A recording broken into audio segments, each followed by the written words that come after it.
Good evening, everyone, and welcome to Have a Seat with Chris Hansen. We are once again digging into the COVID-19 pandemic, the crisis, the recovery. 70,000 Americans dead as we speak, 2,200 in the last 24 hours. At the same time, we're seeing 38 states ease restrictions on people getting around. 1 out of 5 Americans could possibly be out of work. That's an unemployment rate of 19% before it's all over. Tonight, we'll take a look at the impact on the East Coast, hard hit. Here in Michigan in the Midwest, we'll talk to the people who are feeding those in need, and we'll have a segment at the end of our show on feeding the soul at home. But we start tonight with our friend Katie Scott, who's a nurse at a major medical center here in suburban Detroit. Katie, thanks for being with us tonight. Katie is not only a nurse on the front lines, she is a member of the leader of the nursing union here. Katie, you were at work today. How was it? It is a weird thing at work, Chris, because everybody is now wearing a mask and most of us are also wearing surgical scrub caps. And so it is a funny thing being at work because somebody walks down the hallway and it's a measure of how well we know our coworkers based on if we can recognize them with our bandit masks on. So that is a little bit different. But other than that, it is seeming like some of the extreme pressure is easing a little bit on us. We do not have the same number of COVID patients on my unit and across the hospital. Nurses were redeployed to different units all over the hospital. Everybody has come home now. So it feels good to be back at work with our family. It appears, over the last 4 weeks since we last talked to you, that things have improved at your medical center. When we first talked to you, your medical center had become a COVID-19 center. Yes. Normally you work with intensive care cardiac patients, and all you did for a period of weeks was deal with patients with COVID-19. Give me a sense of the toll this took on you, your fellow nurses, some of whom we've spoken to over the last few weeks. We hear of medical professionals being despondent, being desperate, being downtrodden because they feel that they want to do more. And it's hard, even for people who've been in this business a long time, to see death at this magnitude. That's exactly right. At the magnitude, I don't want to say I'm used to seeing people die, but as a critical care nurse, I have been with people at the end of their life fairly frequently. It's not something that scares me. It's not something that I shy away from being with people, but the amount of death that we saw happening during the peak of this crisis really was very emotional. Also because these patients couldn't have their families with them. So we were the people who were with these patients at their last moments, and it was just us. And the toll that takes on you, and knowing that there's so little you can do. When a patient gets to a certain point and you are doing everything, pouring out everything, and you know that there's nothing you can do, we still keep doing it. And then to see them die anyway, it was very emotional. And some of my colleagues who were in the very intense units with every single patient on COVID talked about how horrible it was. It was just so emotionally wrenching to be with everybody on a ventilator, everybody who couldn't breathe, either with the ventilator or trached, and just how difficult that felt and how good it feels to be back to nursing when everybody's not going to die. And that's our experience in the ICU, right? So that's not everybody's COVID experience, but once a COVID patient is in the ICU, they're very sick. And so especially for critical care nurses, that's what they're seeing. What's the saddest thing you saw over the last 7-8 weeks that we've been immersed in this? And the saddest thing I saw is probably not actually even related to the COVID, a patient with COVID. It's a patient who's been in the hospital for a very long time, many months, and is there and is very sick and probably in the last moments of life, and a family who was very devoted and with this patient 24 hours a day can't be there anymore. And I just think that this is such a family that was so surrounded in love and so connected, and they can't be with their person as these last moments are lived. And there was so much hope in the beginning with this patient. And that's tragic. It's just to see families ripped apart like that. What have you seen in terms of treatment that is working the best? All the medical people we've spoken with, nurses, doctors, have said it's really throwing everything at this available, from the medicine used for Ebola that now is being used for COVID-19, ventilators, positioning of the patients, in some cases, the antibiotic cocktail. Is there one thing that sticks out as an aha moment for you, or has it just really been everything in the toolbox here? For me, it's been everything in the toolbox, that I am very unsure about how we progress past this point, because I don't think we have enough evidence-based medicine on how to treat COVID effectively. So we did see a lot of hype about Plaquenil in the beginning, and then it ends up that is probably not as effective as we initially thought. And now we're seeing some hopeful signs with remdesivir, and hopefully that will pan out and it will be okay. But we prone patients, lay them on their stomachs. And some of those things were good, but nothing was a cure-all. And so one of the things that makes me anxious going forward too is knowing that we don't have any evidence-based treatment for COVID-19 at this point. And that's why the prospect of when people say we're going to reopen things is extra scary, because when we don't know what actually works to treat patients all the time, it doesn't seem like it's a viable option to reopen our society and have no answers on how to effectively treat this. Yet we will have to reopen gradually, at least at some point. As I mentioned at the top of the show, some forecasts are a 19% unemployment rate. The government can't print money forever. People do have to go to work. People need to get out of their houses. In Georgia, they loosened things up just in the last few days, but all of a sudden, almost immediately, 1,000 more cases. What worries you most about this process of returning to some sense of normalcy? Just that is that we're going to see this wave again in the ICU, that we are still not prepared in terms of making sure we have enough PPE. If we can continue to keep this curve flattened for long enough, it allows supply systems to catch up with the need and get the PPE back to the people who need it at the front lines in the hospitals, so that we have those protections for when the waves come back up again. You're precisely right. The Georgia case, when they reopened things and then in 24 hours they saw 1,000 new cases, that is like the canary in the coal mine. That's what will happen if we continue to do this across the country, and the results will be dire. The hospital systems will be flooded again.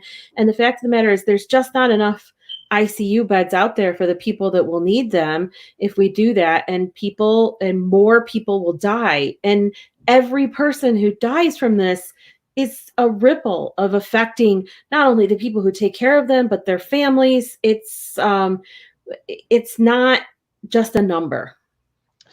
Do you have a sense of optimism tonight? You did an entire shift at your medical center. Is there anything that you are now seeing that makes you think, all right, we might get through this. We're going to be okay?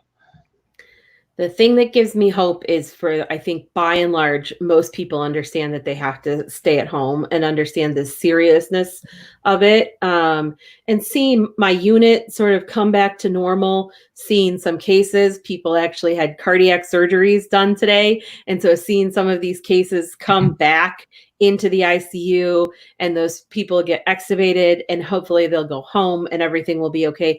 Those things give me hope. And seeing the number of patients that the hospital system has discharged up until this point, those things give me hope as well. And I just hope that we can continue to keep people from congregating together too much, so we can continue to see that trend of things getting better. It will be really dispiriting to see waves come back up again. And if we do get another wave, and there are many people who look at these models and they're saying it's going to happen in the fall, in the best case scenario, do we have the stamina in our medical professional ranks to stand up again and do this? That's such a good question because we are feeling, all of us, mentally exhausted from it, because the strain even of thinking that you're coming home from the hospital, that maybe you didn't take care of a COVID patient directly. So today, my patient did not have COVID, but I thought, there, who knows who I'm talking to in the hospital right now that was either exposed or who's carrying it right now. And then the mental strain of coming home and thinking about, have you brought that to your family? Are you bringing it into your house? Are you exposing the people that you love to this disease? It stays with you all the time. Every one of us talks about, at the moment when we all thought we had COVID, you spike a slight temperature, you have a cough, your head hurts for whatever reason because we're wearing these masks our entire 12-hour shift. And we all have thought, this is it. Now I have COVID and I'm going to be the patient that's in here next. And that's going to stay with us for a long time. So I don't know about the stamina for seeing this for a long period of time, especially as we're seeing hospitals get to the point where they're talking about laying off nurses. Everything is a blow. It's kind of like a constant barrage of bad news for us. Now, you hold a position in the nursing union. Are you hearing talk that there may be nurses laid off because of financial constraints caused by the pandemic? Yeah, we did get an email today that talked about what the hospital was doing to talk about the impact of the economic impact of coronavirus on the hospital system. And so there's a number of things that are happening. Fortunately, right now, because of our contract, we are protected from some of those things, but the rest of the hospital will be experiencing them. And one of the things that was listed in this email was that 1,400 employees of the hospital system would be furloughed, or as we say, reduction in force for the nurses. And so that's 1,400 people that work in the hospital that will be losing their jobs, hopefully only temporarily, but goodness knows for how long. But these are the people who make the hospital work. You're the nurse, you work with doctors, but the people who clean, the people who move patients, the people who haul the garbage, very vital services in a medical center like yours. What do you do when you lose 1,400 bodies who perform those duties every single day? I don't know. We talked about it a little bit after we got that email with some of my colleagues on the unit. Are we now going to be expected to not only be the nurses in the room, but also the housekeepers in the room? And what that means for our friends who are the housekeepers, what the ripple effects of losing 1,400 people across the health system will be felt by everybody. Katie, do you think there's any way to get this under control short of a successful vaccination? My opinion is maybe not as popular and as well liked as some people think, but my opinion is that until we have an effective evidence-based treatment or a vaccine with production lined up to do that COVID-19 is going to be with us at this level for a while to come. So I think that's why we just have to figure out how to continue to cope with our stay-at-home orders and our social isolation and do what we can to protect ourselves and our families. In Michigan, where you work, there have been protests at the state capitol, and a lot of people have taken issue with the governor's fairly strict stay-at-home orders and restrictions on business and activities. You see these people protesting up there, and in some cases, it's extreme and not indicative of the vast majority of people in Michigan, but they're face to face with these state police officers, and they're challenging and they're militant. When you see that kind of human closeness, that contact, what is your greatest fear?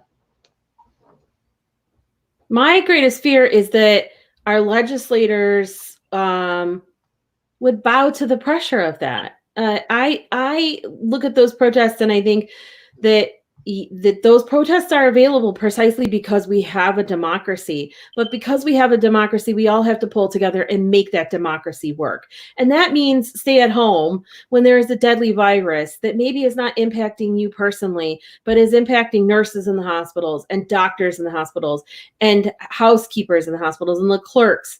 And And my biggest fear is that selfishness that I think underpins those protests will put enough political pressure on people to loosen the social distancing that will cause another wave, that will cause more deaths, that will cause more stress of my colleagues in the hospital. That's one of my biggest fears about those protests. Those protests make me very angry and upset, because I think that it is not just about you being able to go outside anytime you want. That it's about the number of ICU beds that are there, and our desire to want to help people, and we won't be able to do it if those social distancing rules are laxed. How are you coping with this stress personally? I have completed 3 different 1,000-piece puzzles. When I cannot sleep, I have been up very late at night doing puzzles. I love to spend time with my son. I think I talked about that last time I was with you. And we are very lucky to have a new puppy, which is taking a lot of pressure off and is helping also my son too, having the dog. What kind of puppy did you get?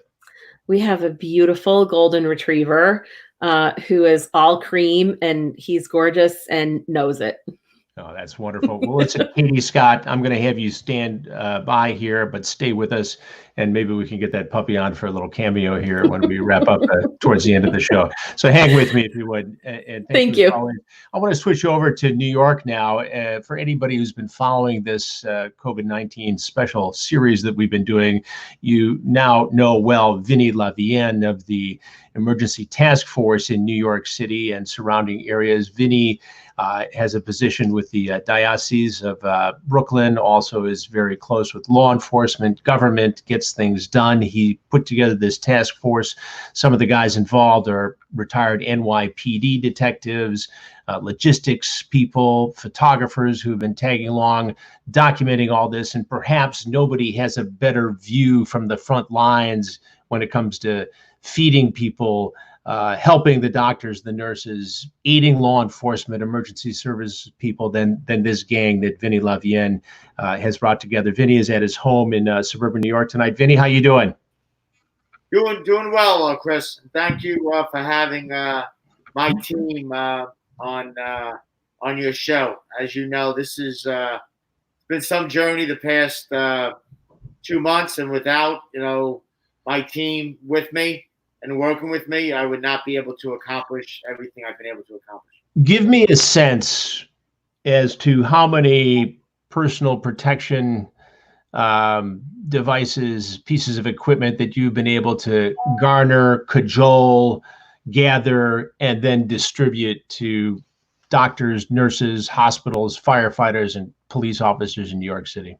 As of today, we're up to over 200,000. 200,000. 200,000 that have been donated, over 150,000 sanitizer, gloves, over 75,000 gloves that have been donated or given out. We're now basically dealing with a lot of medical equipment now that we've been able to source through one of our great vendors, Alpha One, Mike and Louie, that are basically donating now pallets of medical supplies that they've had because they want to get back. And if you look at my team here, to my right, Will Vega, I met down at Ground Zero, and he's been with me for 20 years. Rob Rich, I met down at Ground Zero. Dennis Fisher, I met down at Ground Zero. So we all go back 19 years. Robert Lynch just retired from the NYPD, one of New York's finest. Will Vega retired from the NYPD a few years back, New York's finest.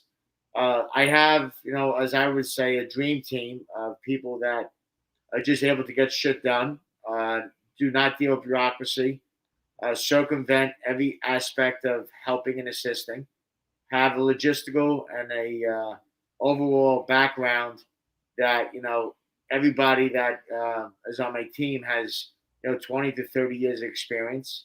Robert Lynch, let me go to you for 1 second. As a long-time NYPD detective officer, recently retired, being involved in this, what do you suppose the pressure has been like on all the men and women, 36,000 some, on the NYPD right now? The pressure is immense on these guys. I speak with several people that I used to work with on a daily basis, and you would be amazed at the stories that they tell me. I know personally three MOS, NYPD, that tested positive for COVID-19, and they were, they were positive, and they had to isolate and stay away from their family for 2 weeks, and it was a big sacrifice on their part. What about the crowds now? You see the weather breaking a little bit. Robert and Will, you can chime in here too. People want to get out in Central Park. They're taking down the field hospital. How do you deal with that? Well, unfortunately, the NYPD is very experienced in handling these situations. I know personally the captain of the commanding officer of Central Park Precinct, and he was telling me how difficult it is to force the social distancing, because as the weather gets nicer, more and more people are coming into the park, and it's a very difficult situation for them. But I think due to their experience and they're handling it quite extremely well. Unfortunately, the longer that the weather gets nicer, that they're going to be out there, the social distancing is going to become tougher and tougher. But I'm sure the NYPD will handle it professionally and as well as they can. Will Vega, it's a crowded city, New York City, 8 million people. At some point, folks are going to get antsy, potentially agitated. Is this going to be just a very tense situation in the months to come as people try to negotiate some sense of freedom and reopening life as we know it in New York City? Well, I think it's going to be the worst time because actually people have been cooped up already for the past, 4 to 6 weeks already. The weather hasn't been that great outside, so it, kind of helps them stay inside. But right now, the weather's going to, the temperatures are going to get higher. The weather's going to get nicer, and people, they're just going to want to come out. I'm more worried about the age group of the kids that are anywhere between 18 to 30 years old. This is the demographic and the group that you have to worry about the most because, they're young, they feel good, they think they're strong. Inevitably, something, tragically will happen in that age group where numbers will start going up and people will start getting sick. But at the same time, hopefully there's somebody in their life that's an adult that can hopefully talk them down and say, listen, this is for the better good of everyone. We all have to maintain some type of responsibility about this. I just should mention right now the obvious that you all are wearing your masks, which is what you've been doing all along. Vinny, it's your household and your family obviously have all been together, but bringing these other guys in there, it's the responsible thing to do. Feel free to speak up, though, because you're wearing the masks tonight to make sure everybody can hear you. Dennis Fisson, logistically, what is it that you and the rest of the emergency task force bring to this situation that allows you to get through red tape, move things at a pace that perhaps in some cases traditional government cannot accomplish? Well, first of all, we have about 19 to 20 years experience in logistics between all of us. We have done this, unfortunately, before during the 9/11. However, right now, the difference is that this is a global and this is not a localized problem. So even if I have a supplier in Austin, Texas, I still cannot get the supplies from him because he needs them in Austin, Texas. Now, the fact that we are able to go directly to the suppliers and distributors and bypass any kind of legal, more like governmental paperwork, allows us to get all these PPEs faster than anyone else, which is, unfortunately, we don't have any kind of system in the United States or in New York City or in New York where these supplies should have been there. There's absolutely no excuse why these supplies are not here, why we're supposed to be looking for them, why we're shipping them to Los Angeles, or why are we getting stuff from other cities. Every city should have this. As the story goes, Dennis, and join in here as well, Vinny, and anybody else, a lot of these PPEs are made in China. China is, no matter what version of the story you currently believe, where this started, this COVID-19 started. There's an allegation that the Chinese government hoarded stuff and underreported the spread of the virus to make sure it was supplied before shipping elsewhere. Do you guys get a sense of that? Do you get a sense of the global failure here or the global challenges for the United States to get these supplies in? I think, Chris, as you know, we started on this journey going back 8 weeks. The procurement, the supplies, the logistics, and the overall government, bureaucracy was a perfect storm. It was not there. I mean, you look at our team right now, 4 out of the 5 that are with you right now, that work down at Ground Zero. We're wearing a mask right now, and we all have one mask and gloves, and we sanitize the cars. We Clorox the cars, and we have Lysol sprays because, we have lost loved ones after 9/11 because, the people that we worked down at Ground Zero did not have a mask.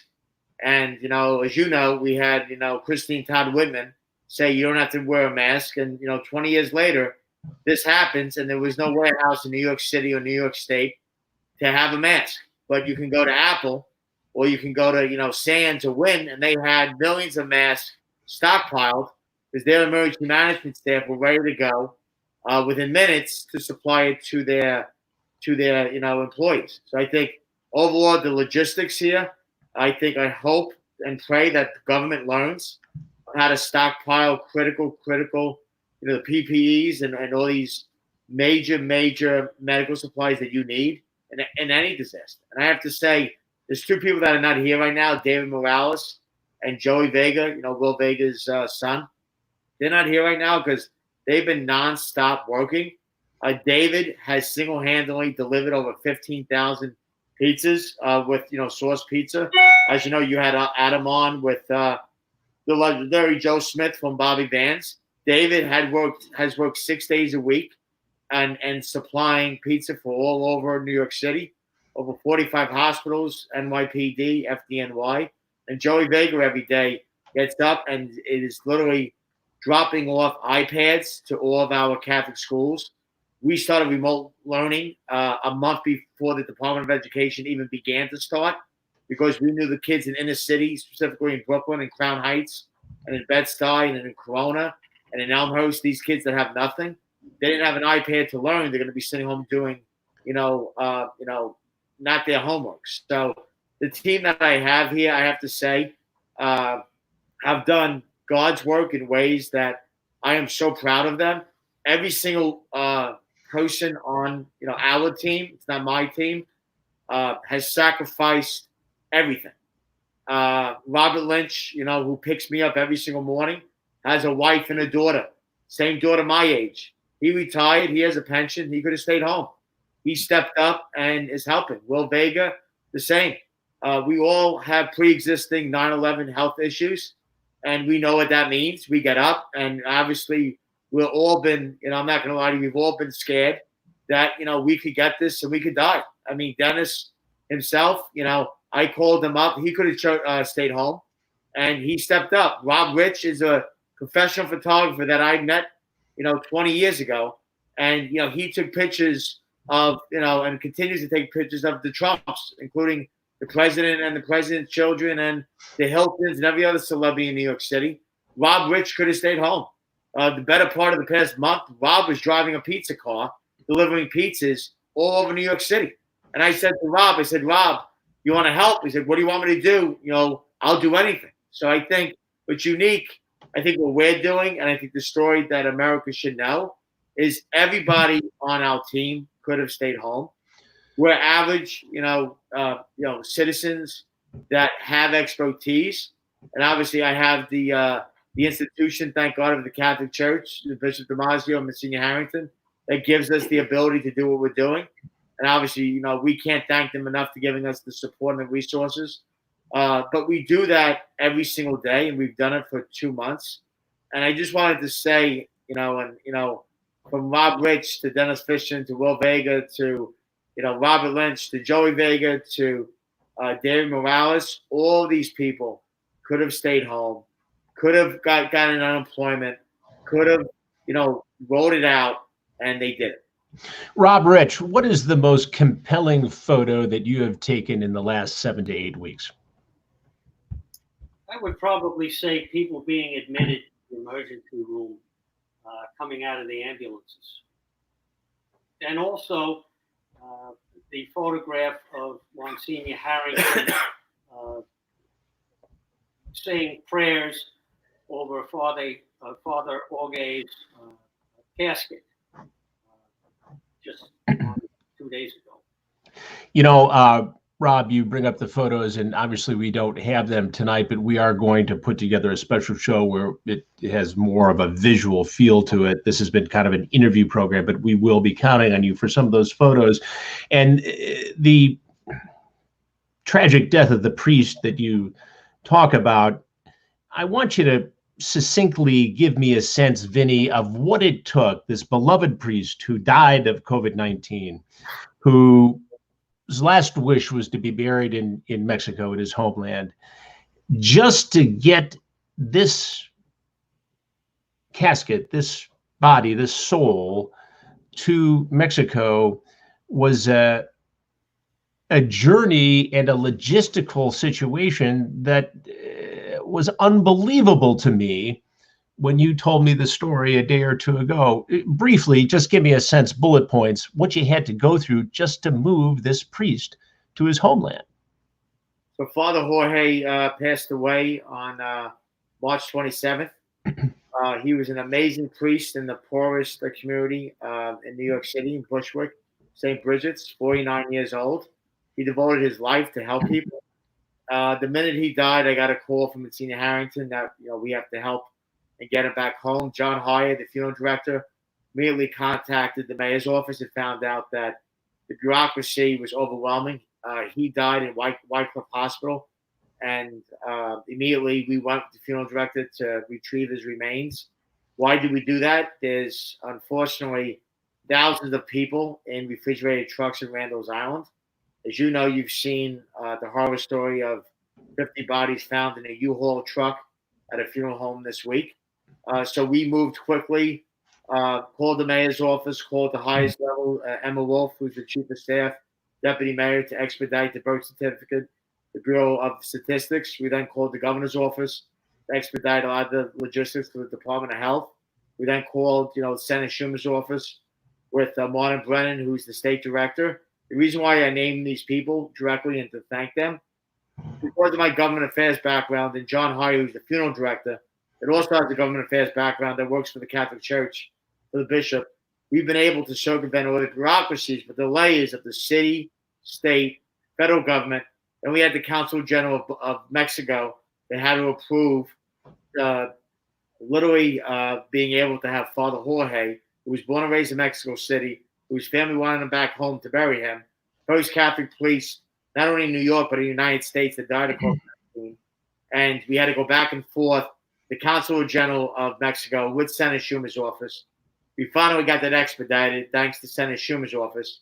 We then have to deal with Delta Cargo, Eagles Wings, which is the courier that deals with all the funeral directors, PAPD, NYPD, and then when we get to the airport on Sunday, we find out at Delta Cargo that they canceled the reservation for Father Jorge to get on the flight. Delta, Patty Ornest from VP of Government Affairs, to Mike Rizzi from the VP of Cargo for Delta, they went out of their way to override that cancellation to get Father Jorge on a plane from New York to Atlanta. We were able to bring Father Jorge on the tarmac, and we personally loaded him on the plane to show him the respect that he deserves as a Catholic priest or clergy person that devoted his life to help people. PAPD was there.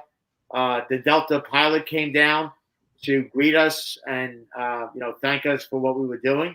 The plane arrived in Atlanta, and on Monday morning, the plane was supposed to go to Mexico with Father Jorge, and it was canceled again. So for the past 24 hours, I've been on the phone with Senator Schumer, Delta Cargo, the Consul General's office, to get Father Jorge home to his family. We found that somehow, some way, there is bureaucracy dealing with airlines and Consul General's office throughout the world, in which the Consul General has to approve the death certificate coming into the country. And there was a bureaucratic red tape. So again, thank you to Patty Ornest from Delta and Mike Rizzi and Martin Brennan and Corinne from Senator Schumer's office. Right now, I have confirmation that at 9 a.m. tomorrow morning, thanks to Delta Special Services, and the Consul General of Mexico and Senator Schumer's office, we're going to be able to get Father Jorge on a plane in Atlanta to fly to Mexico to have his family greet him and be able to bury, their son, their brother. Vinny, is there anything tonight that you can point to that gives you a sense of optimism? You're dealing with this on so many levels, getting a priest home for his burial who died tragically of this virus, getting supplies to doctors, police officers, firefighters, EMS workers, feeding people. What do you see out there that you can tell people tonight from the epicenter of this pandemic that can make them feel okay and maybe sleep a little better tonight? So the positivity, if you see the 5 people that are with me right now, Will Vega, Rob Rich, Dennis Fishin, and Robert Lynch, we have seen the good and bad in New York City. We've seen the good and bad of every aspect of every imaginable thing that you would not want to have to deal with. But, what inspires, I think, all of us, and I love, the team to see what they feel is every day we wake up, we see, the Mike and Louie from Alpha One that could be staying home, that have a very big business catering to cruise ships, but they're donating thousands, if not hundreds of thousands of medical equipment to hospitals. We see people like Artie Idala, who is a lawyer, who has devoted 2 months of his life to help us in any way, shape, or form to get the word out. We see people every single day, the law enforcement, the firefighters, the doctors, the nurses, the first responders, the EMTs, getting up every day and continuing to go and save lives. And I think the most positive thing I see about this is people are closer with their families, they're closer with their friends, and they know what life's all about. I think, a good friend of mine said to me the other day, a lot of people, they go on the hamster wheel, they're working 5 days a week, 6 days a week, 7 days a week. I think I think the world, specifically New York, has had a master reset of what's important in life. We are now on the verge of losing 20,000 people that have died just in New York alone. 20,000 people in 2 months. That's 5 times of who got killed on 9/11. And that number dwarfs any other crisis we've ever seen. But, this is a silent crisis. So my optimism to you, Chris, and to our team is 2 months later, they're here with me today, right? 2 months later, I invited them in my home because they're family. And, we actually ate with my wife and my daughter, Sophia, and Vinny Jr. right before, we came down here, because that's important to me, to have them be a part of my family. I mean, we social distance, and I think we're dealing with more precautions than anybody else. We're on the front lines every day. But at the same time, we're enjoying, life in a way. I think that we're trying to put our priorities in order of what's important. Well, Vinny, Robert, Will, Dennis, Rob, Rich, thank you very much for being with me tonight. Thank you from the bottom of my heart for everything you are doing for New York City and many other places around the country. Please stay safe, stay healthy, and I will definitely stay in touch, Vinny. As you know, I will speak to you soon. Thanks, guys.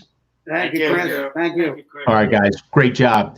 Vinny mentioned during the interview a fellow named Adam Elzer of Sauce Pizza, who is with us here tonight as well. Adam has a series of restaurants in the New York City area. Some are pizza places and some are sit-down restaurants, more traditional restaurants. Adam, how are you tonight? I'm doing well, Chris. Thanks for having me on. So one of your big efforts, or your big effort, thanks for being here, by the way, is to get pizzas to the first responders, the frontline people in this pandemic. Bring me up to date as to how many people you've been able to feed during this. We, as of today, I think we've delivered over 45,000 meals. 45,000 meals in something like 8 weeks. That's amazing, number one. Thank you. Number two, give me a sense of the effort and the hours and the people involved in getting this done, and what inspired you to do it in the first place? Well, the start of it was my partner Perry had gotten an email from a friend of his who's a nurse at Cornell, and she told us what was going on in the hospitals and kind of how difficult the situation was. She just explained that she was working double shifts and she was home for about 3-4 hours before she had to return to the hospital, that she didn't have time to make her own meals and to sleep for an hour or two, and that a lot of the restaurants in the area had been closed. They didn't have time to get down to the food hall. So they were having issues getting meals, and she was asking if we could deliver pizza, which then Perry and I said, sure. We sent pizza up to the hospital, and we got to see for ourselves kind of how crazy the hospitals were. And we decided to take that to our social media and tell people that if they donated a pizza, that we would donate one to match it. And that without any donations, we would donate 20 pizzas every day until this was, finished. So that started the effort. And then, through the course of that, we ran into a bunch of really amazing people and started to get support from different places, and people started to donate pizzas. Vinny, who you just interviewed, and his whole task force jumped in. They showed up with cars, and they really led the effort and kind of gave us the confidence. They gave us masks. They gave us equipment that we needed to be able to do the job, and made us feel good about doing the job. I think made us feel safe. And they delivered most of those pizzas. So they were coming to the shop every day with trucks, and Rob and David, who he mentioned, would come and pick up pizzas. And then a couple people on my team were doing the same thing, and they'd be delivered. And our entire team of chefs jumped in, and we figured out how many pizzas we could make, per day out of the oven. We closed 2 locations just to service the hospitals, and we were sending 500 pizzas a day, I think, at the peak of it. From Juan, who's my head chef, to Ali, who was a marketing director and became a logistics expert through this, and Matthew, who's the director of operations, and H, who was a manager for me at Sauce, and Amy, who was a manager at Coco and Crew, they all pulled together and they jumped in to help us get this mission going. As you know, and I don't have to explain this to you, Adam, the restaurants in New York City and virtually everywhere else in America, big towns, small towns, but especially in New York City, restaurants and bars, pubs, saloons are the center of the universe, or neighborhoods everywhere throughout the 5 boroughs. What do you see as the future of the restaurant business, given the severe and historic impact this pandemic has had on your industry? Does the restaurant industry recover, and when can people go on again, do you think? I think it depends on the type of restaurant. We own 3 pizzerias, and then we have 2 full service restaurants. The full service restaurants, it's a much more difficult thing to think about. I was having this conversation today because someone had read somewhere that 11 Madison may not reopen. So, and 11 Madison is probably considered by most to be one of the best, if not the best. Sure. Absolutely. Yeah. And the complications are that, one, we calculate our budget to be able to run these restaurants based on the amount of seats, and in New York, we really put a lot of seats into smaller rooms. So for a restaurant like mine on the Lower East Side, we have 100 seats right now. And there's no way, if people were spaced out 6 feet apart, that you could get more than 30, maybe 40 seats into the restaurant. So that drastically changes, the type of revenue we can do in a night, but it doesn't change the amount of people that need to be in the kitchen to cook those meals, and the amount of people that need to work to run the restaurant. So, it's pretty scary thinking about how this is going to work out. Hopefully there'll be, either some cure to this, or a vaccine, or something that can make it so that people can feel comfortable in public again. But I don't know when the full service restaurants will be able to return. And one of the biggest issues is that none of us had leases that planned for this. So everybody who has a space like mine or a restaurant, they're in the middle of, a negotiation with their landlord, trying to figure out and trying to predict how much time we need to sit there empty where they're not collecting rent, which gives them issues paying their taxes and their mortgages and all their expenses. And we kind of end up in this standoff where a lot of restaurants are being kicked out of their locations, or they're walking away now so that they, don't get hit with a longer good guy guarantee at the end of this. So it's pretty daunting for the full service restaurant industry. I want to also talk about something that happened as a result of you meeting somebody else who was on this show a few weeks ago, Joseph Smith of Bobby Van's Steakhouse. He owns 9 steakhouses in around New York City and in Washington, D.C. as well. You have been beating the drum to raise money to continue this feeding operation with the pizzas, and you've been involved with City Harvest. And tell me, after you met Joseph Smith, what happened in terms of your relationship, your business friendship, and what he did for you? Well, so Vinny, who was on the show, he invited me to be on the show with you, and on your show, I got to meet Joseph. So thank you to both of you guys. And I think 2 days after the show, Joseph called me up in the morning, and he told me that he wanted to come down to the shop and have a chat with me, and that he had reached out to his network, and he really believed in what we were doing, and that he'd like to make a donation.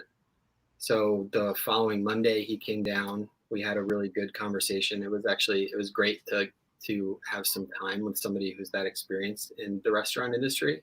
I think he was able to put perspective on kind of how insane of a problem this is for us, and how there's really no answers right now, and how we just have to be patient. And then he made a pretty large donation to what we were doing, and he actually hopped in a car with me, and he drove pizzas to the hospital, and we got to do a delivery together. He's a good guy, isn't he? He's great. Joseph, yeah. He's classic, New York classic. One other thing, Adam, before I let you go, you have a son who's 6. I do. And he's got a heart condition which prevented you from seeing him for a significant period of time during this pandemic because of quarantine. You were tested, and it was your birthday a week or 10 days ago. You actually got to be with your son?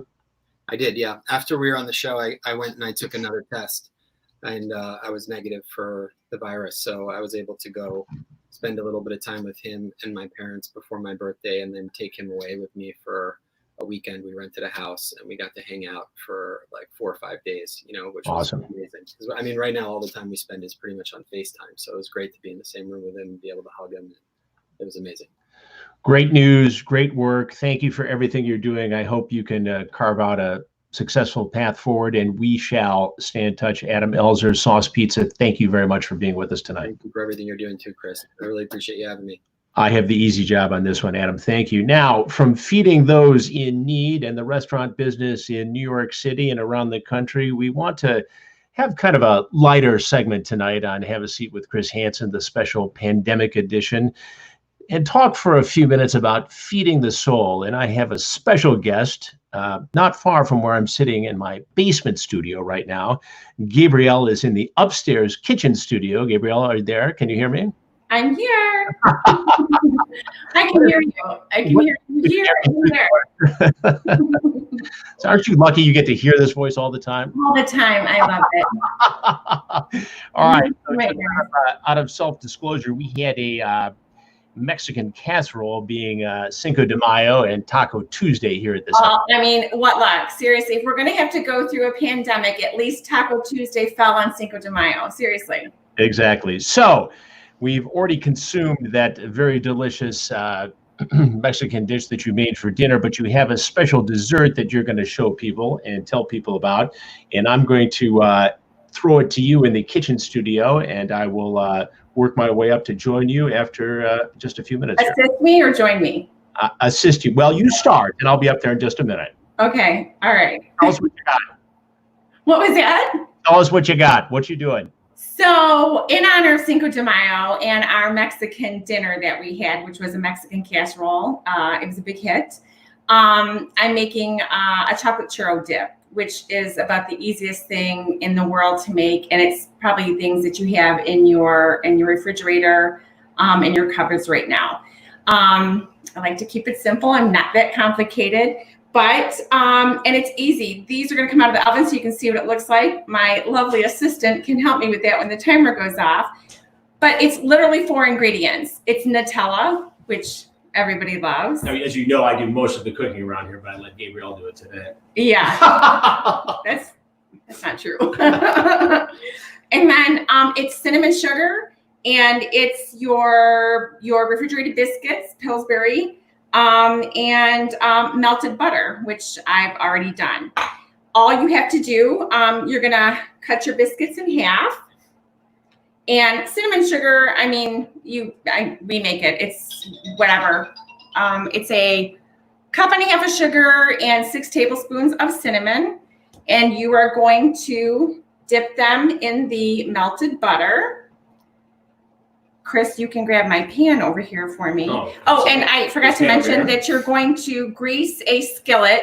I did it in 2 so that we can have a finished version.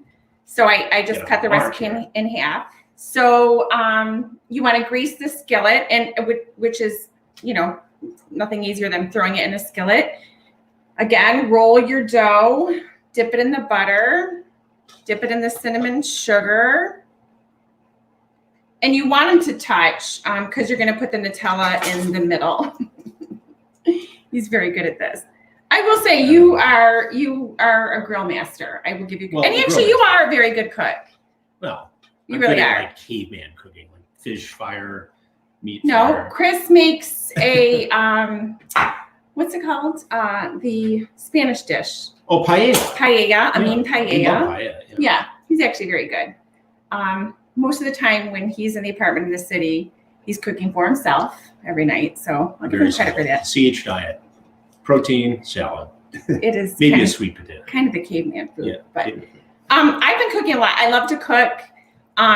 But I think throughout this, I think it's been comforting. Well, I think what we've done is gone from snacking incessantly to trying to have cut up vegetables as opposed to chips and. Yeah, we do a lot of that. We do, and the kids have been pretty good about it. The 2 youngest are home from college, doing their remote thing. So it's the kitchen kind of stays open the whole time, and I'm sure it's literally. I know any moms, women out there. You seriously are cooking, cleaning.